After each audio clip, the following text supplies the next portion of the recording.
आउज़ुबिल्लाहिमिनश्शैतानिर्रजीम बिस्मिल्लाहिर्रहमानिर्रहीम अस्सलामु अलैकुम। Welcome to my channel. बहुत सारे स्टूडेंट्स ये पूछ रहे हैं कि डिग्रीज़ सीएसएस रिटन एग्ज़ाम के लिए जो ऑनलाइन अप्लाई करना है उसके साथ जो डॉक्यूमेंट्स भेजने हैं अटैच करके, उनमें डिग्री ज़रूरी हैं या नहीं।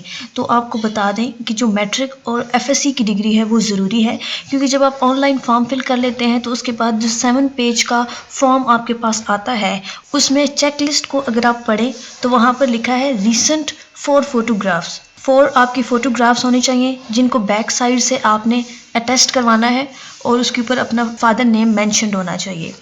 Next, attested copy of computerised national identity card होनी चाहिए। नेक्स्ट, अटेस्टेड, अब इस चीज़ को आपने गौर से देखना है, attested copy of matriculation certificate showing date of birth. Provisional certificate और रिजल्ट कार्ड और marksheet is not acceptable. Provisional certificate, result card या मार्कशीट एक्सेप्टेबल नहीं होगी। अब ये यहाँ पर क्लियरली मेंशन है। Attested copy of intermediate certificate, provisional certificate, result card और मार्कशीट इज़ नॉट एक्सेप्टेबल। इस टाइम तक आपके पास मैट्रिक की और इंटरमीडिएट की डिग्री होगी, लेकिन जो अभी आपकी रीसेंट क्वालिफिकेशन है, फॉर एग्जांपल अगर आपने बैचलर्स किया है या मास्टर्स किया है तो उसकी डिग्री आपके पास नहीं है तो ये कोई प्रॉब्लम नहीं है, उसका ट्रांसक्रिप्ट एक्सेप्टेबल है। उसके लिए डिग्री की ज़रूरत नहीं है क्योंकि वो आपकी रीसेंट क्वालिफिकेशन है और सबको पता है कि इतनी जल्दी डिग्रीज़ अवेलेबल नहीं होती हैं।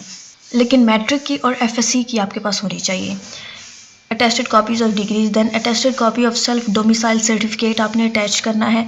ये चीज़ें हैं जो आपने अपने डॉक्यूमेंट्स के साथ अटैच करके एफपीएससी के हेडक्वार्टर में इस्लामाबाद ऑफिस में भिजवानी है, जो आप खुद जाकर भी सबमिट करा सकते हैं, आप टीसीएस भी कर सकते हैं, ये आपकी अपनी चॉइस है। लेकिन जिस दिन आप ऑनलाइन फॉर्म फिल कर लेते हैं तो फिर उसके बाद 10 दिन के अंदर अंदर आपने अपने डॉक्यूमेंट्स एफपीएससी को भिजवाने होते हैं।